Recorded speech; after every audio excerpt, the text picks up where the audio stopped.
Hello everyone, Tisai, your prince, London. Yes, I got a scepter, and today we'll be speaking on the vastness of the British Empire. Today, when we think of Great Britain or the United Kingdom, we think of a relatively powerful country, and albeit it has taken a backseat when it comes to global importance and global politics, but at its height, it was able to control over 24% of the land across the world. That's from 1920, and over 23% of the population worldwide. That's from 1913. This little island was able to take over the entire world. At a point in history, it was known as the empire on which the sun never sets. And of course, it didn't set. Now, I'm gonna grab my marker and let's get started. Let's start right at the very beginning. I don't know if you can see, maybe you can't. I drew this timeline right here. I'm gonna base myself off of timelines, and excuse me if it's a little messy. I'm not the best at writing on a board. So we start with the Age of Discovery. In 1492, an Italian man named Christopher Columbus, Italian, he went over to the kings in Portugal to ask for permission to sail across the ocean. The Portuguese said no. The Portuguese were afraid. Again, it is crazy to say this now, but back then, people thought that if you went across the ocean, you would fall off the face of the earth. These were the real flat earthers. Because again, they thought they would fall off the face of the That's crazy. They just keep going and fall instead of going around. Why did they want to go around? Because in 1453, the Byzantine Empire, the Eastern Roman Empire fell. So they fell right here. The Byzantine Empire fell. And what did the Byzantine Empire do? They allowed for Europe to go through the Silk Road to India in order to get spices. Spices were really valuable back then, and they're still now. But when the Byzantine Empire fell, you know who took over the empire? The Ottomans took over the empire, and I feel like this is gonna fall flat on my face. So the Ottomans took over the empire, and they cut off transit over in the Silk Road. So the Europeans, again, Europe naturally is a relatively poor continent when compared to America, Africa, or Asia in terms of natural resources. So Europe needed to expand, it needed to go abroad in order to become this thing we know today. I feel like it looks better like that, or do you guys like the warm light? Okay, I'm gonna leave it like that for a couple of minutes. So they needed to expand. Christopher Columbus went to the Portuguese, they said no. He went to the Spanish monarchy, and they said yes. And in 1492, he was able to get land in the Bahamas. Why am I telling you this? If this is not pertaining to the British Empire, oh, but it is. It is. This was 1492. At this point in time, the Spanish had been back and forth between the Americas and Europe a couple of times. See, the Portuguese are one of the busiest and most powerful fleets in the world at the time. When the Ottomans cut off the Silk Road, what did the Portuguese do? Well, instead of whining about it and sailing across the world in case they weren't gonna fall off the face of the earth, they went around Africa. That's how confident they were in their ships, the Portuguese. The Spanish were not that confident. And eventually, in time, again, this was all Spanish in all Spain and Portugal. The Iberians, so the Iberian Peninsula, they were really ahead of the game. The English at this point, they were fine. Again, we have come off an era in which the Netherlands were the most powerful country in the world, and now the Spanish were taking over.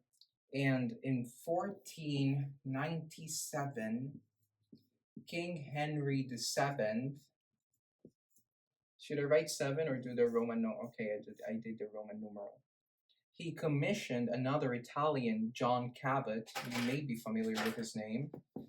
He commissioned John Cabot to sort of map North America. John Cabot. Why was it North America? Well, you see, what happened with South America was that the Spanish were all over this area. all over this area.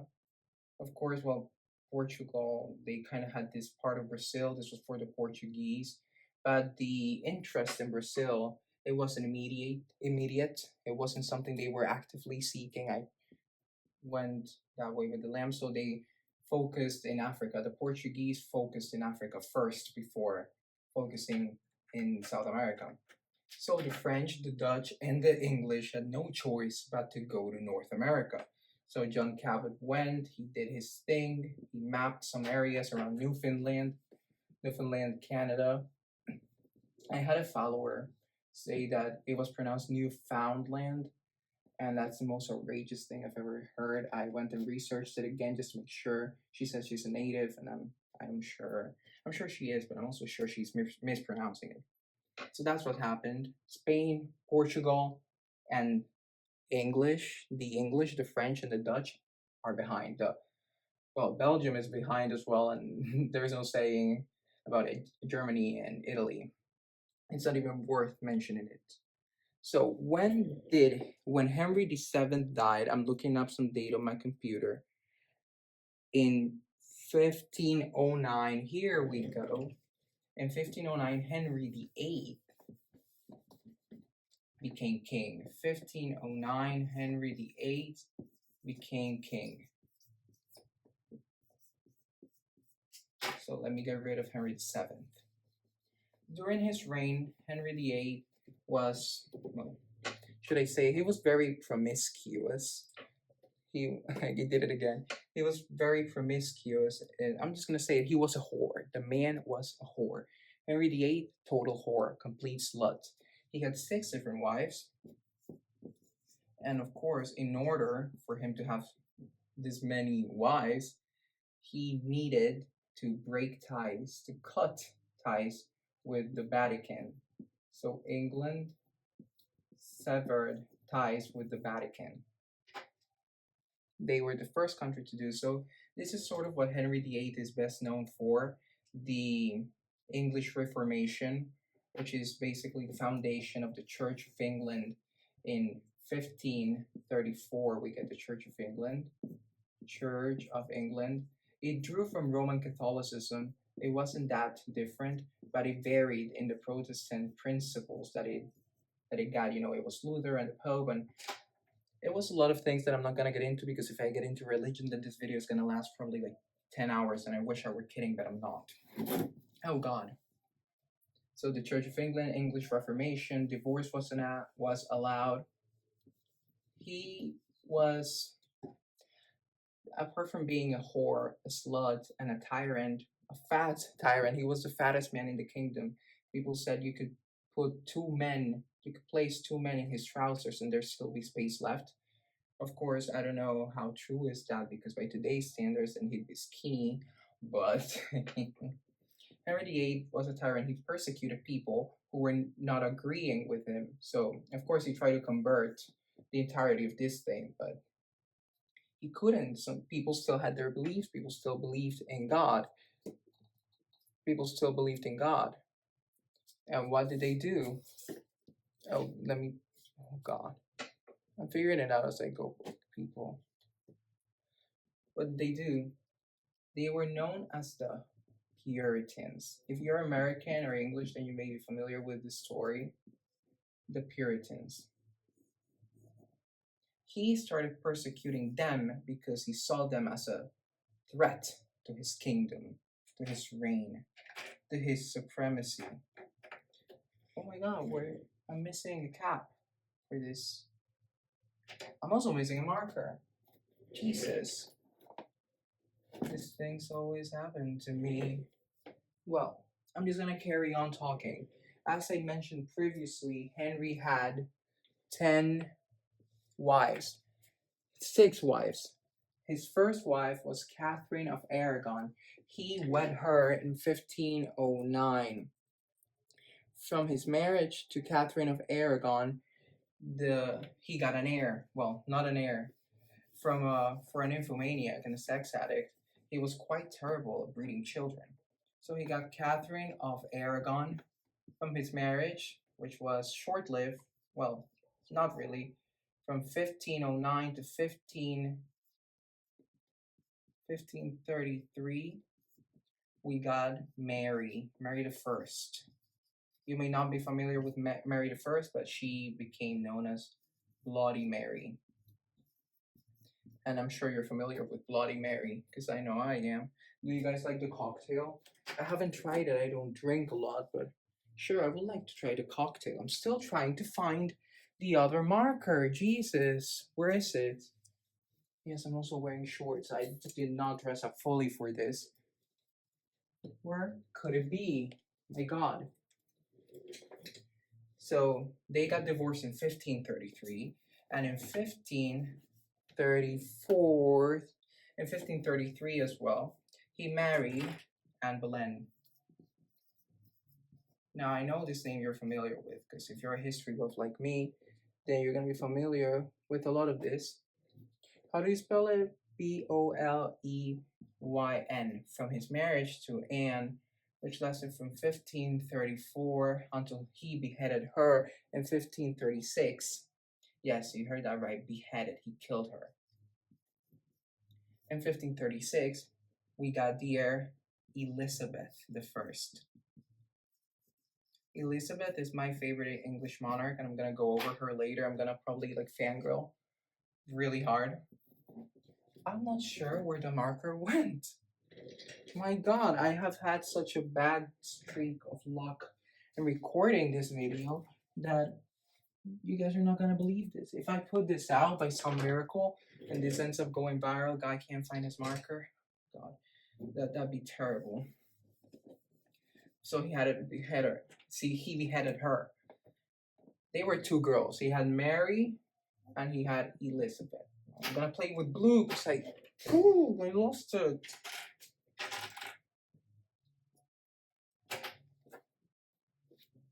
I'm gonna play with blue. So, Mary and Elizabeth. From his third marriage to Jane Seymour, he was finally able to conceive an heir. Yes, we got Elizabeth and we got Edward the Sixth.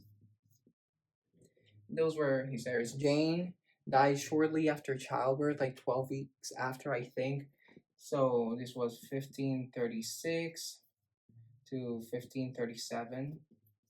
Poor her, actually. Like, kudos to her for making it out on her own terms. But yes, that was the story relatively. That's what it was about. And should I go over her marriages? Well, he married three Catherines more. Well, two Catherines more. He got married to Anne of Cleves, Catherine Howard, and Catherine Parr. Parr survived him. Howard, he beheaded Howard. Yes, he beheaded Howard. And he divorced. Yes, he divorced this one, but no other children. Just those three. That's what we get, okay? Eventually, when he passed away in 1547, yes, I'm sorry, I'm looking at the dates. His youngest son, his only son, Edward the Sixth, ascended the throne. So Henry dies in 1547, and Edward the Sixth becomes king. The thing with Eddie, right, is that he was 9. He was a kid. He was a boy. He should have been playing soccer. He shouldn't have been ruling over the kingdom. He was 9. Anyway, this wouldn't last long as he passed away at the ripe age of 15. He died from tuberculosis, which is really sad. His reign only lasted 6 years, which means that in 1553, that's right, 40, yes, Bloody Mary ascended the throne. The thing with Mary, right? See, his father was against them because he had cut off ties with the Vatican. But Mary was a devout Catholic. And Mary wanted to restore the English ties to the Vatican. Eventually she failed, but she persecuted even more people. That's what Mary did. Eventually, her reign wouldn't be that long. It became quite infamous as well. Just, the name Bloody Mary, we still talk about it to this day. To have a drink named after you, that must be pretty freaking cool. And now, in 15, let me get the dates right. In 1558, see, this was a very unstable time for the kingdom. I wrote for dummies because this video is meant to be for dummies, but I'm the dummy that lost the marker. Jesus Christ. The kingdom was very unstable. Keep in mind that Portugal and Spain, these people were thriving, but the kingdom was very unstable, the English kingdom. Until in 1558, the Virgin Queen, yes, you heard that right, the Virgin Queen Elizabeth ascended the throne. Why do I love Elizabeth so much? Under her reign, not only was she a fair ruler, but under her reign, the kingdom was able to thrive. She prioritized the arts, science, innovation. She was great. Why is she known as the Virgin Queen? Well, because she essentially what she did was that she promised her body to England. She fell in love once with a guy named Ralph. Do not quote me on that, but she eventually turned him down, his marriage proposal, because she was married to her work. She married England. Her body was sworn to England. She died a virgin, I think. Probably. Who knows at this point, really? This happened such a long time ago.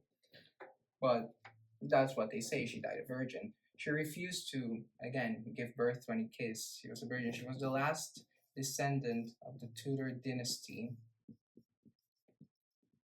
She was able to win many wars against the Spanish. At this point, under her reign, the British had accumulated a royal navy that was really big and really rich, but they have never explored. The Spanish have been here for centuries, and it is now 1558, and the British have not yet crossed over.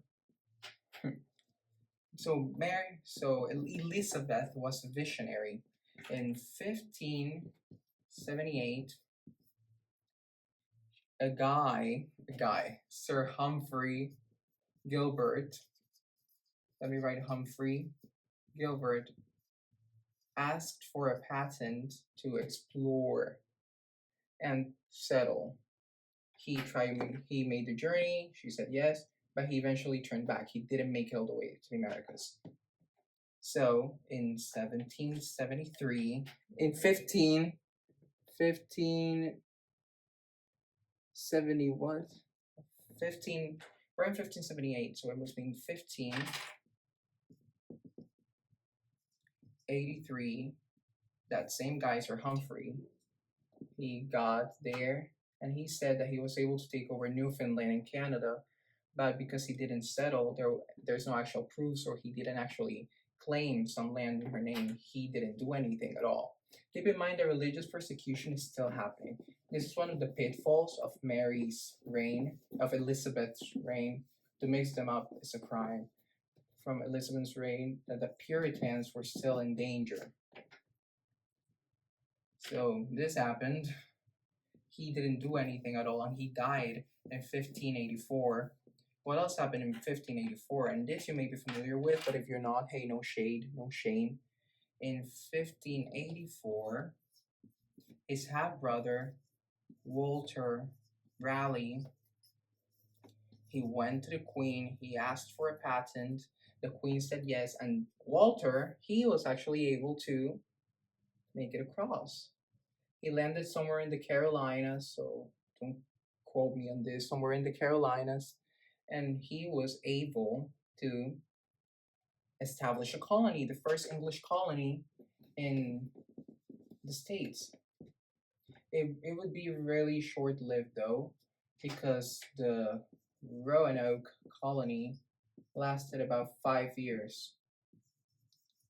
How do we know this? It was established in 1585 in the Queen's name. A boat from England reached that land in 1590, and they found no one there. This became known as the Lost Colony. because no one really knows what happened to the people, the 120 colonists that were aboard or abroad, aboard, I think, and no one really knows. A lot of historians like to say that it was hunger, that it was famine, that it was the weather, that they joined the natives or were attacked by natives, or they tried to make the journey back and died on their way. No one knows. Oh, I think I know where the markers might be. This is so unprofessional on my part. Guys, I found the markers. You wouldn't guess what happened. I had the wrong caps. I did not think to count them. Oh, that's embarrassing. So embarrassing. Anyway, where was I? Yes, I established that they were gone by 1590. Again, Britain was really behind. The Spanish had been onto this land since the 15th century. Now we're in the 16th century and nothing has happened and nothing would happen for a while. Okay, so don't get your hopes up for Britain just yet. I forgot to say that the Spanish also have Florida. So there we go. The Spanish also have Florida. Let me erase some of this. Some of the things the Queen did before passing away was that she established the East India Company. This is the company that would eventually lead to the British taking over India. She established this in the year 1600. She had a war with the Spanish. She won. Queen, well, literally a queen. And she passed away in 1603. So Elizabeth dies. Who became king? As she had no heirs and no interest in even producing one, James the Sixth of Scotland became James the First of England. So James the First, King James, was also very invested in fulfilling. See, I'm placing the wrong caps on the wrong markers. I feel so stupid right now. So he focused on fulfilling Elizabeth's mission. Okay, we had the East India Company in the year 1600. In 1603, James became king. In 1604, he signed the Treaty of London. Which was peace with the Spanish. I wouldn't say they necessarily respected this treaty, but they signed it nonetheless. And in 1607, something wonderful would happen. The Virginia, if you're American or English, you're familiar with the story. The Virginia Company organized a trip. They set sail to the west. They set sail all the way from England and landed in, well, nowadays it's Virginia, but back then it was just land. And they founded Jamestown, Virginia. This would become the first successful English colony, the first real English colony, Jamestown, Virginia. The crown had they had control over it, just not as much control as they'd liked. This was 1607 this happened. Again, what was still happening at the time? The Puritans were being persecuted. So in 1708, the Puritans left for the Netherlands. What did they do in the Netherlands? Well, in the Netherlands, they settled in the Dutch city of, I think I'm saying this right, but I don't know, Leiden. They settled there for 12 years, from 1608 to 1620. That's what they did, okay? In Leiden, the Netherlands. Let me work with the lamp again. In 1609, the main ship from the Virginia Company sunk. It was a wreckage. So the Virginia Company was stuck here. They had to be here. Who was part of that? A fleet? Do you say fleet? Well, as part of the fleet, we had Captain John Smith. You may be familiar with his name. Why? Because in 1995, Disney, because in that, yes, they decided to release a movie, Disney, on Pocahontas. Now, I love this movie, okay? But it's not historically accurate. And it shouldn't be taken as history itself because the movie, the Disney film, can I do the D? The Disney film, it's not. They allude to Pocahontas being somehow involved with John Smith romantically, even though they never kiss or anything. Pocahontas, she did exist, except that she was a 10-year-old girl. And John was, well, either in his late 20s or early 30s. Point is, he was a man, she was a girl. She did help them, Thanksgiving, whatever, but they were never romantically involved. And if they did, I'm not sure if I'd say never, but okay, whatever. Let me just cut that train of thought before I say something. In 1620, from Leiden, Netherlands, the Puritans became pilgrims as they made a pilgrimage. See what I did there? Through America. They got on a ship that you may be familiar with. They snuck back into England. They got on the Mayflower and sailed from Plymouth.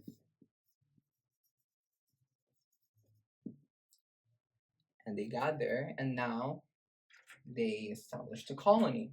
This is 1620. The crown, this was all separate from the British crown. Not that separate, but relatively separate.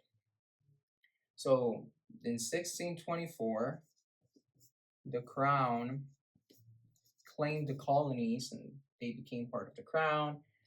And I'm going to talk about the economics of the British Empire, the early British Empire. Some people call this period the first British Empire until Britain lost the colonies in the 18th century. The crown got a hold of this, and this became the colony of Virginia, colony of Massachusetts, the 13 colonies. Can you guys name the 13 colonies from memory? I'm not sure I can. Yes, I'm not sure I can, for sure. At this point, yes, they had a relatively modest amount of control over North America, but nowhere near the beauty, quote unquote beauty. Keep in mind they were massacring and force converting people, the natives, and to this day they have never recovered. So let me take beauty back. The expansion, the sheer power of the Spaniards and the Portuguese. That's what they could not live up to for the life of them. In 1621, the British Crown claimed some posts near modern day Ghana. In 1627, they got Barbados, so they focused on the Caribbean, of the coast of Africa and Ghana. Is that where Ghana is? In 1655, they were able to get Jamaica from the Spanish. Again, at this point, well, not at this point, but they were becoming the biggest navy. The Royal Navy was becoming the biggest Royal Navy in the world. This would become quintessential, okay? Just, I'm gonna go over it later, but you'll see. This was really cool when I learned it.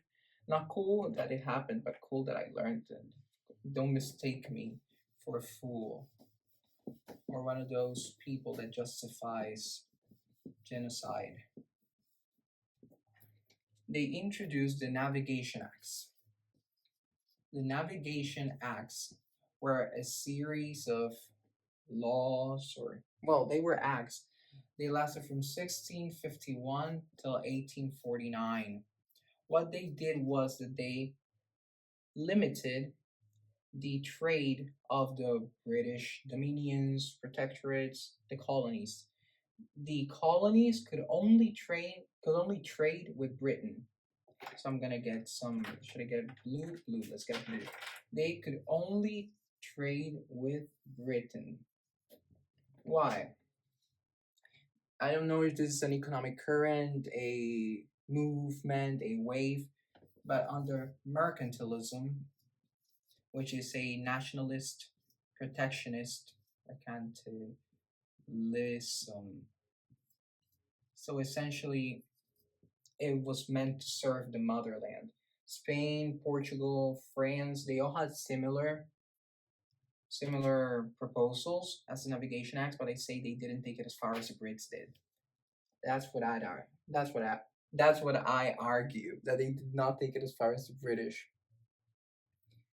What was here that they didn't have? Well, the British started becoming rich of fur, tobacco, sugar, iron, iron, a lot of different things that, again, very poor in terms of natural resources.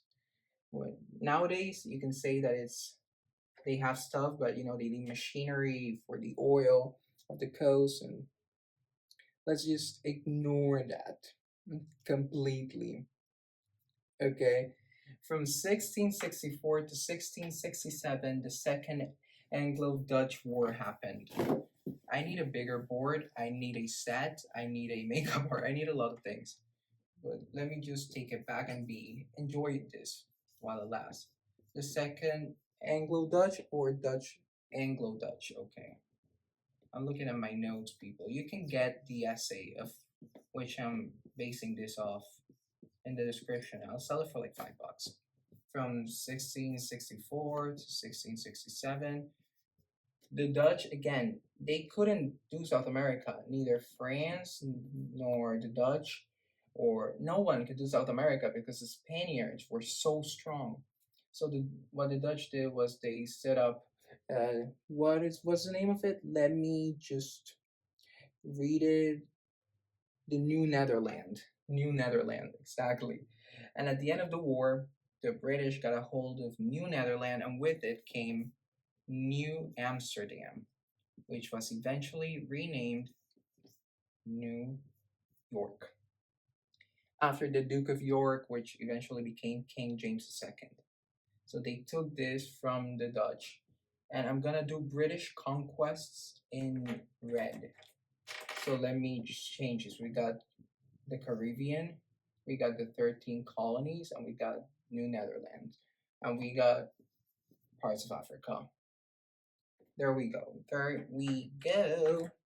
Now, let's carry on reading. And I was talking about the Anglo-Dutch War and how it became New York. The Netherlands after this war was, again, they were the biggest country in the world, Netherlands, in terms of economy, the largest one, I mean. But by this time, after the war, they were, I wouldn't say defeated, but they had no claim in North America. Again, no one had dared to step into California. The West Coast was just something that you didn't do for some reason. So they established presence in Asia, and they had quite a strong foothold over there for a while. They went to, Australasia. So that's what they did. That's what the Dutch did. The British and the Dutch would later become allies in the 9 Years' War. The 9 Years' War would see the British and the Dutch become allies. Yes, I think that's how you. Yeah, you need the apostrophe. From 1668 to what? 1668 and. Okay, yes. They become allies. But the thing is, the Dutch economy was so small at the time. Well, not so small at the time. Don't make it sound like if it were a poor country. It wasn't poor by any means. But they had lost Manhattan. They had now been fighting in Europe. This was against French forces, Spanish forces, but the Anglo Dutch forces fought together. But Britain had more to draw from. They had this. I'm pointing, if you guys are listening to this, I'm pointing to Africa, the Caribbean, the 13 colonies. They were getting money, but the Dutch were not. They did not have the same strength when it came to trading posts. Eventually, the Dutch their empire would weaken, especially in Asia. But that's just that. Let me carry on. And in 1694, the Bank of England got established, instaurated, the Bank of England. This institution became the first of its form.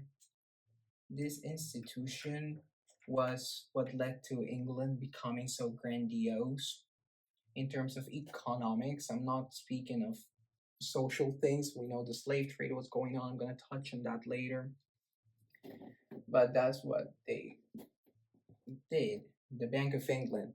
It positioned London. Again, my name's London Tisai, your prince, London. The Bank of England positioned London as a hub for finance, trade. It became the capital of the world, one of the largest, if not the largest city in the world. But please do not quote me on that. Now we are entering the 18th century, and during the 18th century, Britain was riding off this high. You know, the Bank of England, we got Manhattan, we got winning the wars. But something would happen in the 18th century that would be a pretty big shake at the time, but surprisingly, it did not affect them. And that was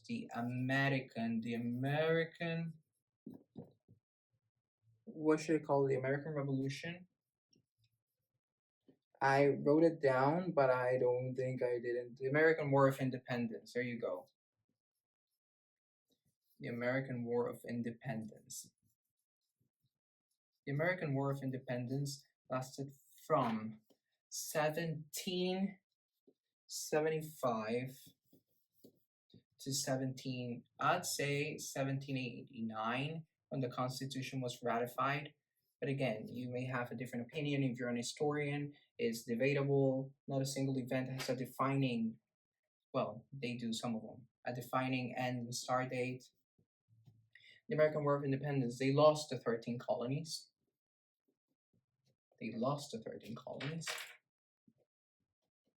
And surprisingly, they were able to recover. A lot of things happened around this time that really allowed for the American independence to not affect the British as much, if any. Such as, for example, and I'm gonna find this, okay, they've been getting rich of the triangular trade. You see how I said pay attention to the Caribbean and Africa in relative position to the UK? Well, Ireland, I'm not gonna get in trouble with the Irish, so should I just erase it? Okay, whatever. What happened here was the following. The British got raw materials from North America and sent them to Britain. From Britain, they got the processed materials and sent them to Africa. And from Africa, they got the raw materials and sent them over to America. So it was a triangle of trade. This is called triangular trade. They were able to make quite a lot of money off it. So that sort of helped soften the blow of losing America. Then, and also, a really interesting thing happened again in the year 1557. Sorry guys. Am I reading that right? No, it's not 16, it's 17. Jesus. Guys, I'm not the best reader, okay? You guys should know this by now. In 1757, oh my god, I'm writing 5:17. Guys, I'm not dyslexic. I swear. Well, that was a bad joke. Sorry if anyone out there struggles with this. In 1757, they were able to get India. Now, India is the crowning jewel of the empire, and eventually, it was what led to their demise. India, gaining and losing India. It was all because of India, which is somewhere here in the map, but you know, I need to dedicate some space for India. I'm gonna do, should we just do this for India?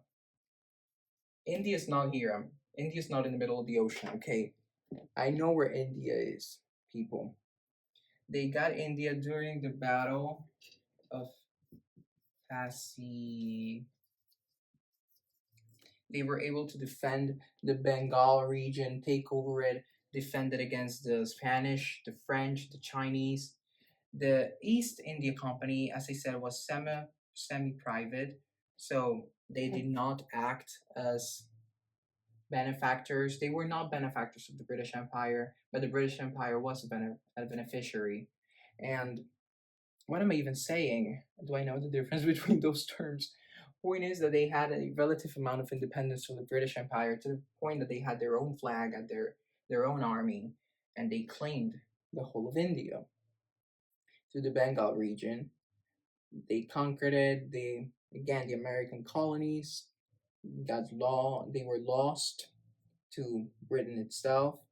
In 1763, I know I'm rambling, I know I am, through the Treaty of Paris, the British got control of Canada. Relative, not a lot of it, but again, there was no such thing as Canada because it wasn't an independent country. Let me erase the triangular tree, the Royal Navy, okay. Okay, there we go. There we go. I'm erasing the board for all of you guys that are listening. The 18th century came around, and the 18th century, we would see that the American Revolution had repercussions worldwide. The American Revolution. Why? Well, we can see that in the French Revolution, these events sort of influence one another. So this happened, and this would eventually become the foundation stone for the decolonization movement that would occur during the 20th century. But we are still relatively far from it, kind of far from it. Well, not really, but hey, what else can you do? Where are we? We are now entering the 18th century, the 19th century. It's not confusing because I do know that the 19th century means the 1800s, but I sort of get them mixed up because I want to say 1800s, but I instead say 18th century. I have this thing where I say things, but middle of the sentence, my brain just decides to change the course of the sentence, and I end up saying the wrong thing. So that's what happens if I've done that throughout this video, which I'm sure I have. I can think of a few instances. Then I'm sorry, I apologize. I did not mean for that to happen. Okay. The loss of the American colonies allowed the British to really focus on what mattered at the time: India, the Caribbean, and Africa. It's okay. Now we are past the first British Empire. It's over. The first British Empire moment, done. Done. In the 18th, did I say 18th century? Oh my god, what am I saying? Well, the British also got a hold of South Africa. Again, I'm gonna do the British conquests in red. They got parts of Africa. They got a hold of South Africa from the Dutch. The poor Dutch were just losing the game in 1795. And no, they got South Africa. Yes, they got South Africa in 1795, and they got Australia, poor Australia. Well, just New South Wales in a 1788 from the Dutch. So that's what was happening at the time. The British really focused on India, Africa, and the Caribbean because again, Australia was too remote. It is still very remote. No political movement. No, we'll change that. Australia is the most remote continent. Now, on to the 19th century. Finally, I'm gonna write it because if not, I'm gonna lose my train of thought again. And I'm really trying to make this as fun and as lighthearted as possible. But you know, it's for you it may be, but I'm in the middle of a crisis. I'm sweating my ass off. We got the 19th century. Britain entered and came into the 19th century as the largest navy in the world. And now I'm gonna read some stats because I want you to dimension to think of the sheer volume and power, the vastness of the British Empire. In the 18th century, Britain imported over 100,000 tons of sugar annually. A hun- 100,000 tons of sugar. You may be thinking that you can get sugar at the supermarket, but when you sell 100,000 tons of sugar, then that's a lot of sugar. That's a lot of money. That's a lot of money. They incorporated India officially in 1803. They incorporated India, which good for the British, bad for the Hindi people. In what am I saying? Okay, India. During the 1950s, Britain exported over 20 million pounds worth of textiles to India. India supplied cotton, tea, spices, and it served as a key market for British textiles. I'm reading off my essay. In 1807, something interesting happened. The slave trade was abolished. Of course, this did not account for slavery or segregation or racism discriminations, things we still see today. This 1807, almost 200, more than 200 years later, and we still struggle with racism as a society, at least in the Western world. Well, we've come so far in many different areas, but race is just one of those things that we need to work on harder. At the time the slave trade was abolished, the British had made a whopping 200 million pounds from the triangular economy. It is equivalent to 20 billion pounds today, 20 billion pounds, adjusted for inflation. An interesting thing that happened were the Napoleonic Wars. Again, the French Revolution from 1803 to 1815. The Napoleonic Wars took place.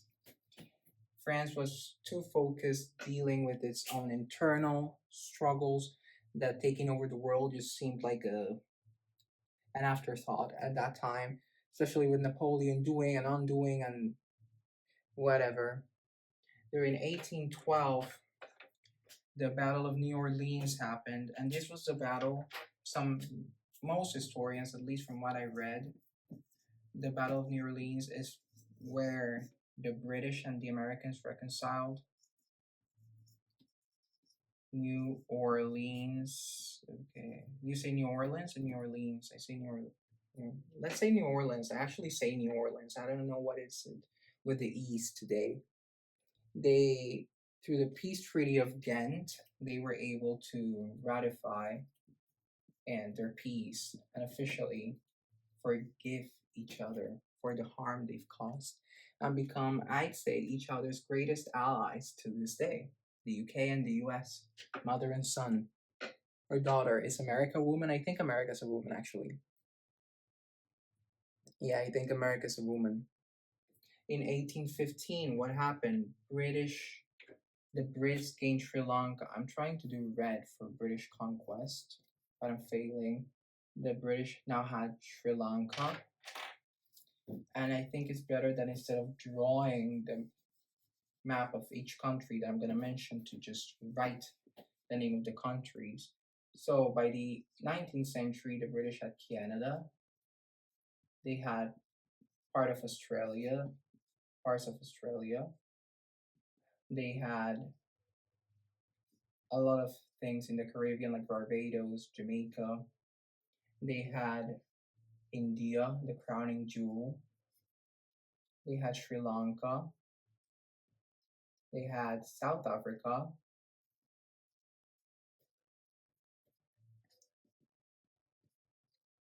And now they were fighting over Central Asia. Why were they fighting over Central Asia?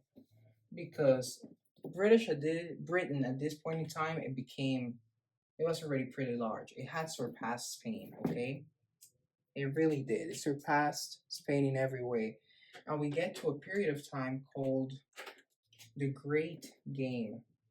And why am I writing this over Russia? Because it was sort of like the first real Cold War, a war fought, not a war in and of itself, but an anthology of events led by ideological principles that led to the indirect confrontation of two superpowers.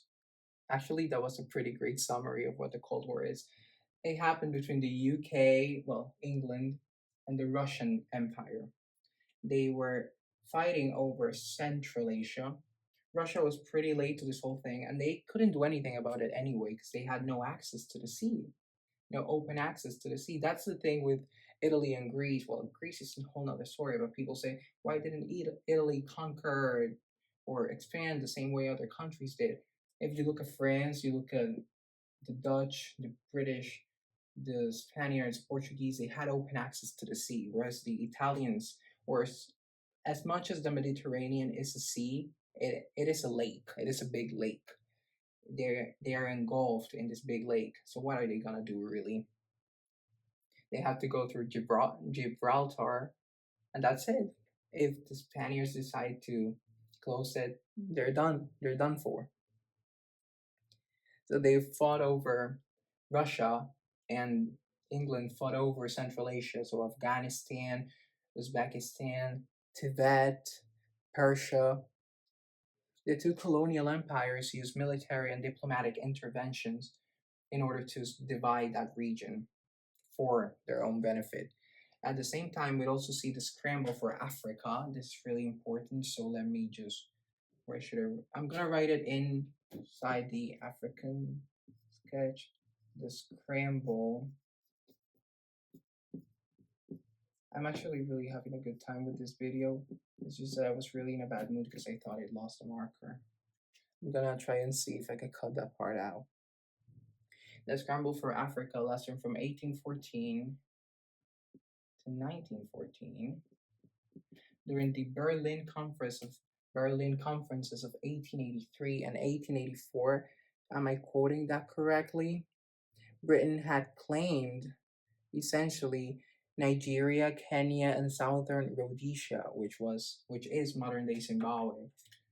So we got the expand. I'm not gonna draw over this, but we got more British interventions in Africa.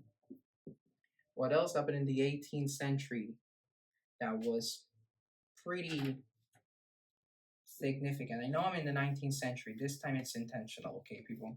Well, from the mid 17th century to the mid 19th, from the mid 18th to the mid 19th, we get the Industrial Revolution. It was birthed by England, and it really allowed them and positioned them as the kings of the world. They were kings of the world. I wish I were exaggerating. I'm not. I'm gonna read you some of the stats that I have here. By 1850, Britain produced more than 50% of the world's iron and coal, key materials for industrial and military purposes. By 1851, British textile mills were producing 2.4 billion yards of cloth annually, much of it exported to India and Africa. In 1860 alone, British exports were valued at approximately 135 million pounds, equivalent to over 15 billion pounds today. That's the sheer power of the British Empire back then. I could keep going. In 1830, the British exported approximately 531 million yards of cotton cloth worth 46 million pounds. The British East India Company generated annual profits of 2.4 million that they went towards the Opium Wars with China. And this is a great segue into the Opium Wars. For all of you who are not familiar with the Opium Wars, they were a war that the British fought with China. The Opium Wars. They were two. There were two Opium Wars from 1839 to 1842 and from 1857. Let me read that again. 1856 to till 1860. British The British funneled the money they got from the East India Company, from the Caribbean. They were able to fight off the Chinese. The Chinese, not once but twice, albeit the second time was with French aid, but either way, to be able to defeat the Chinese twice. That's quite a, again, the Chinese, China back then wasn't the China we know today, okay? So I could probably make a video about China and its rise in the 20th century, mostly because of Mao Zedong. And the laws, the economic laws of the Opium Wars was what led Japan to expand and take over China during, not take over as in a complete takeover, but really fight with China during the first Sino-Japanese War. It's all related, people. It's all related. Okay. During the first Opium Wars, during it was the first I'm reading, if I'm reading that correctly, in 1842, the first Opium War, British won. What did they get? They got Hong Kong. You can see how the British Empire is starting to come together. Again, I apologize for the low budget, but I'm really having loads of fun. Apart from losing the markers. Now I'm in a much better mood. I also spilled coffee on the floor. In case you needed for me to embarrass myself further. I also spilled coffee on the floor. So now the whole room smells like coffee. Officially, Canada became the Dominion of Canada in 1867. In 1882, the British did something, again, really powerful. I'm not rooting for the British. Colonialism was bad. I get that. But if this were a video game, which is not, this would be pretty freaking cool. Just look at the amount of land they're amassing. In 1882, the British took over Egypt. Why? Because they needed the Suez Canal. So I'm gonna write Suez. They needed the Suez Canal. The Suez Canal would also mark one of the would become one of the pitfalls of the empire. The karma would come back later and bite them in the ass, but they don't know it yet. They got the Suez Canal. There we go. The Caribbean colonies became vital for sugar production, and by the late 18th century, British-controlled Caribbean islands produced 100,000 tons of sugar annually, making Britain a leader in global sugar trade. By the late 19th century, the British pound sterling was the primary global reserve currency, supported by the gold standard. Do you know how crazy this is? They had the reserve currency of the world. People worldwide, they nowadays when I meet people from other countries and we talk about prices, I say give them to me in US dollars, and because it's easy to convert them. Everyone knows the conversion rates at the top of their head. Well, that's what the British pound used to be, the pound sterling. It was backed by 150 million pounds of gold reserves by 1914. We get this whole thing, remember? The British have had South Africa, the Caribbean, Canada, Australasia, India, Hong Kong, the Suez Canal. They also got South Africa pretty early on from the Dutch in 1795. And from South Africa, they got around 90% of the world's diamonds from the Kimberley mines. From Ghana, remember they got Ghana in 1621? They got 20 million pounds worth of cocoa, so chocolate. At the heart of the British Empire, London contributed, London controlled 25% of global trade. So I controlled 25% of global trade. Again, to size your Prince, London. London was the capital of the world. It would jostle this title with New York. They would fight for it throughout the 20th century and the very beginning of the 21st century, but eventually it became New York. The Bank of England and the London Stock Exchange were the world's most significant financial institutions. What happened during the 20th century, you might ask? Well, the empire reaches its peak. It reached prime British Empire. Let's call it prime, actually. And those are the stats that I was talking about in the beginning. They had controlled 24% of the land and 23% of the world population. But everything that goes up must come down. We got the world wars, the first and the second world wars. Every time I say that, I feel like I say world war. And everything, everything that's unraveling in the world right now, like Russia, Ukraine, Israel, Palestine. By the way, I made a video on Israel and Palestine. So if you made it this far, then you might that's something you may be interested in. I'm gonna start with the shameless plugs. And while we're in the First World War, Britain was relatively weakened, but they came out victorious, and they got the Middle East through the mandates, which were Palestine, Iraq, again, the mandates. So they got part of the Middle East, as did France and Italy and Russia, but they got the Middle East as well. Things would start taking a turn for the worse when the 1920s came around. Why? Because the New York Stock Exchange surpassed London in terms of financial prowess. Again, in 1929, the financial crisis happened, but the Wall Street crash of 1929 wasn't, it was bad everywhere, but it was the eventual American recovery from it that led to New York really coming into its greatness. The American Empire, I could talk about the American Empire as we are living in the American Empire times. But the American Empire essentially, it wasn't growing as much as it did post World War II because it believed in non interventionism, in protectionism, in nationalism. So they weren't busy messing with the world, they were busy growing within themselves. The British controlled Suez Canal handled 80% of Europe Asia trade by the early 20th century, cutting shipping times between London and Bombay by over 6,000 kilometers.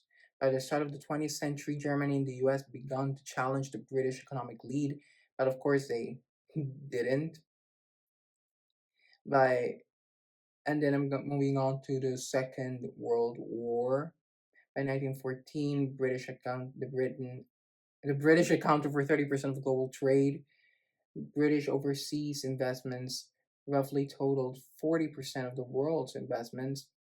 And now, remember how I said that India would be the crowning jewel? India would be responsible for the rise and the fall of the British Empire. I said that. We are now living in a post World War II world. India became independent in 1947.